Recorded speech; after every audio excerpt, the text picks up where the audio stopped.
Graduated हो आप, आपको अपना पता होना चाहिए कि क्या प्रायोरिटी है आपकी। आपको अभी भी अपनी प्रायोरिटी नहीं पता है तो आपसे ज़्यादा बेवकूफ़ इंसान कोई है ही नहीं। मोटिवेशन वीडियो दुनिया की पड़ी है यूट्यूब पे, वहाँ से भी देख सकते हो आप, कोई दिक्कत नहीं है। 10 मिनट के लिए मोटिवेशन रहेगा। मोटिवेशन अंदर से आता है भाई, अंदर से आता है। हाँ, कुछ करना है लाइफ में, ये नहीं जीनी मेरे को घिसी पिटी ज़िंदगी जो सब जी रहे हैं। आम आदमी की कोई वैल्यू नहीं है भाई, लिटरली कोई वैल्यू नहीं है। हेलो गाइस, तो आज हम बात करेंगे एसएससी जेई ने टेंटेटिव वैकेंसी निकाल दी है, तो उसके बारे में बात करेंगे। कितनी वैकेंसी है, क्या स्टूडेंट्स के लिए अच्छा है, क्या बुरा है, कितने नंबर लाने पड़ेंगे सीबीटी 1 और सीबीटी 2 में, तब जाके उनको अपना मनपसंद डिपार्टमेंट मिलेगा।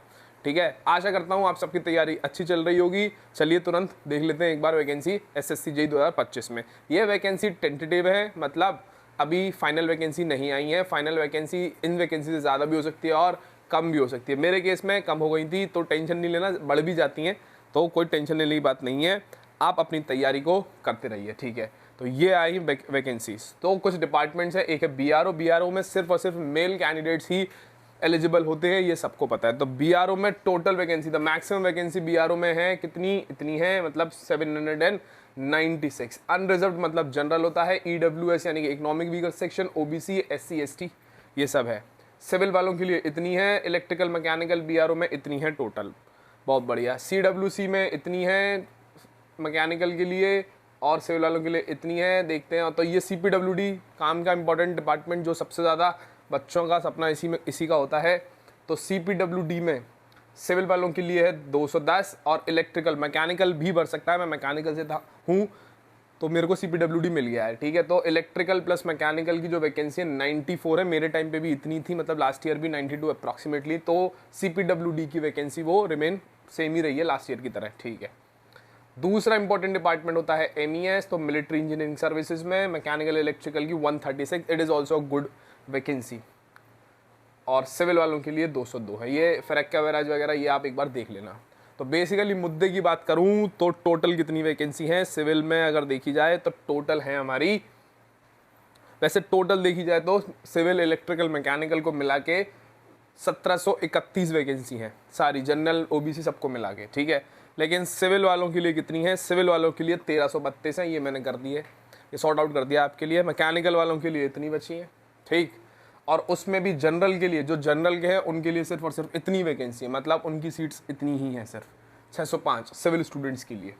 Where as for electrical mechanical इतनी 419। I know it's a very less number है ये, बट क्या करें, जो है वो है। अब इसी में से ही आपको करना पड़ेगा, जो भी तैयारी करनी है यही है।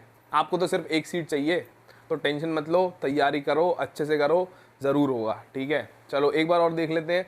सिविल में ओबीसी के लिए 360 है, एससी के लिए 210 है, एसटी के लिए 92 है, एंड ईडब्ल्यूएस के लिए 54 है। इन सबका सम करोगे तो यही आ जाएगा, यही आ जाएगा, ठीक है। ऐसी बेटा इलेक्ट्रिकल में बेटा बोलने की आदत है, बिकॉज 11th-12th को पढ़ाता हूँ तो बेटा बेटा निकल जाता था, प्लीज़ डोंट माइंड इट, ठीक है। चलो, अनरिजर्व यानी जनरल की 209 है, इलेक्ट्रिकल मैकेनिकल के लिए, ओबीसी के लिए 72, एससी के लिए 69, एसटी के लिए 30 यानी ईडब्ल्यूएस के लिए 39।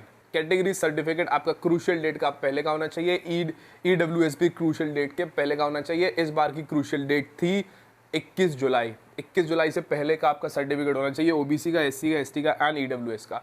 ईडब्ल्यूएस का सर्टिफिकेट है वो 1 साल के लिए वैलिड होता है, ओबीसी, एससी, एसटी के आई थिंक 3 साल, ओबीसी का 3 साल के लिए होता है, एससी, एसटी का भी शायद 3 साल के लिए ही होता है। एक बार चेक कर लेना एसटी, एसटी का, एससी, एसटी का चेक कर लेना। ओबीसी का तो 3 साल के लिए होता है, मैं कन्फर्म हूँ, और इसका 1 साल के लिए वैलिड होता है, ये भी मैं कन्फर्म हूँ, ठीक। चलो, तो बेसिकली अब कितने मार्क्स लाने पड़ेंगे, कितने मार्क्स लाने पड़ेंगे कि ये सिलेक्शन हो जाए हमारा। आई नो वैकेंसी कम है, बिल्कुल, मैकेनिकल इलेक्ट्रिकल के लिए तो बुरा ही हाल है, कम है वैकेंसी, लेकिन आपको टेंशन नहीं लेनी, आपको तो सिर्फ एक सीट चाहिए, टारगेट दैट सीट, ठीक है।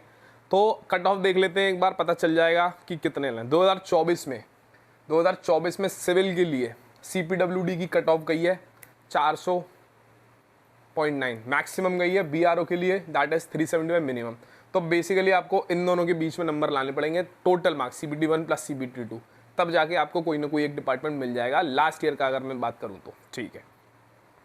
तो पेपर 1 में कितना टारगेट करना चाहिए, पेपर 1 में सिविल वालों के लिए 130 प्लस टारगेट करना पड़ेगा, और पेपर 2 में 270 प्लस टारगेट करना पड़ेगा, तब इनका टोटल कितना होगा, 400 होगा, तभी आपको जो डिपार्टमेंट है दैट इज CPWD वो मिलेगा। मैंने अगेन यही बताया है आपको कि सिलेक्शन इज इंपॉर्टेंट तो है, लेकिन रैंक लाना इज ऑल्सो इंपॉर्टेंट, बिकॉज अगर आपकी रैंक अच्छी होगी तो आपको जो जोन मिलेगा वो आपका मनपसंद जोन मिलेगा। मतलब आप नॉर्थ में रहते हो तो नॉर्थ जोन मिल जाएगा, अगर आपकी रैंक बेकार होती है तो आपको जोन अपनी मनपसंद का नहीं मिलेगा। अगर आप नॉर्थ में रहते हो तो आपको साउथ का जोन मिल सकता है, या ईस्ट का, या वेस्ट का, तो लोकेशन आपकी घर से दूर हो सकती है। तो रैंक निकालना इज़ वेरी इंपॉर्टेंट, रैंक होगी तभी आपका मनपसंद जोन मिलेगा।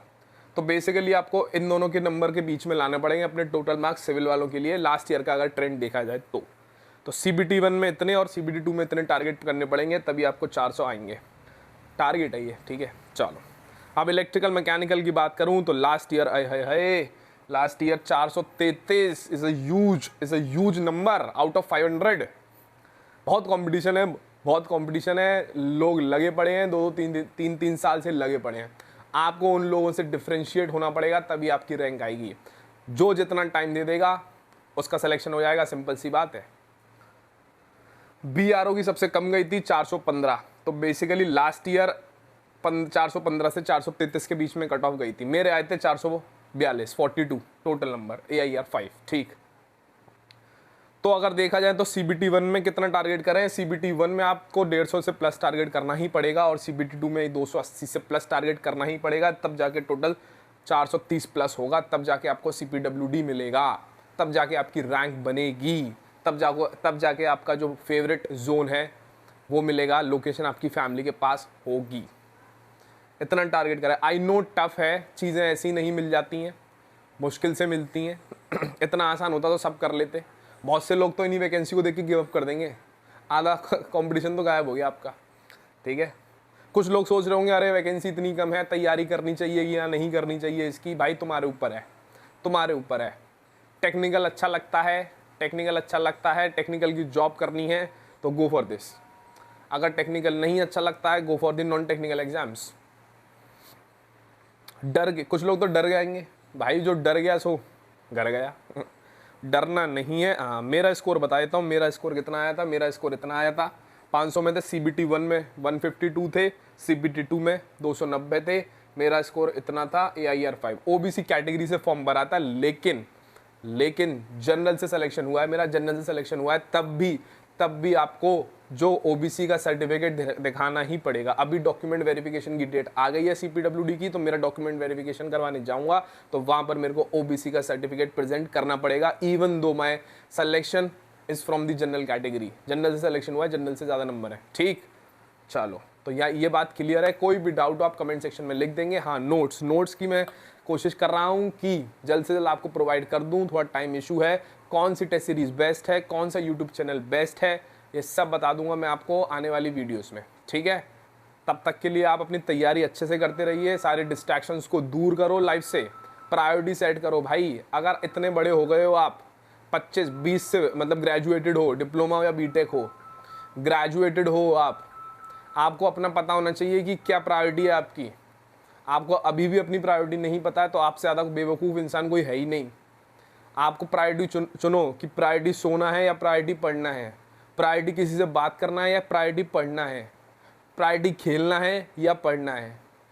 इस उम्र पे अगर आपको अपनी प्रायोरिटी नहीं पता है तो बहुत ही ज़्यादा ये सोचने वाली बात है, ठीक। तो बिल्कुल लग जाओ तैयारी करने में, एक मिनट, एक घंटा, एक घंटा तो बहुत ज़्यादा कह दिया, एक मिनट, एक सेकेंड वेरी इंपॉर्टेंट है आपके लिए।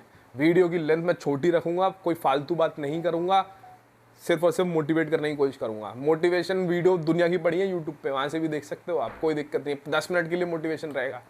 मोटिवेशन अंदर से आता है भाई, अंदर से आता है। हाँ, कुछ करना है लाइफ में, ये नहीं जीनी मेरे को घिसी पिटी ज़िंदगी जो सब जी रहे हैं। आम आदमी कोई वैल्यू नहीं है भाई, लिटरली कोई वैल्यू नहीं है। पढ़ लो, लिख लो, एक सरकारी अब बन जाओ, स्टेबिलिटी आ जाएगी लाइफ में, सोसाइटी विल रेस्पेक्ट यू, बड़ी आराम से लाइफ हो जाएगी। ये नहीं है कि सरकारी मिल गई तो काम नहीं करना पड़ेगा। Obviously you will have to do a lot of work, obviously you have to contribute to the nation, but proper system है, इतना प्रेशर नहीं होता है, फिर भी बहुत अच्छी लाइफ है। मतलब आपको पता ही है यार, क्या ही बताऊँ इसके बारे में, तो ठीक है। तो लग जाओ तैयारी करने में ऑल द बेस्ट। कोई डाउट हो कमेंट सेक्शन में लिख दो, टेलीग्राम में लिख दो, और जिन्होंने नॉन टेक की तैयारी कैसे करें, टेक्निकल की तैयारी कैसे करें, सारी वीडियो बना रखी है, अटैच कर दूंगा लास्ट में, देख लेना एक बार, ठीक है। शॉर्ट नोट्स कैसे बनाए, बायोलॉजी के तो नोट्स भी शेयर कर दिए मैंने आपको, फिजिक्स केमिस्ट्री वगैरह की भी कोशिश कर रहा हूँ। बहुत बड़े बड़े नोट्स हैं यार, टाइम लग जाता है, ठीक है। कोई है नहीं, टीम इतनी बड़ी है नहीं है, जो सब काम खुद ही करने पड़ते हैं, तो टाइम लग जाता है, ठीक। तो तब तक के लिए बाय बाय, टेक कर, और पढ़ाई जरूर करते रहो, अपने माँ बाप का नाम रोशन करना है ना, ठीक है, बाय बाय।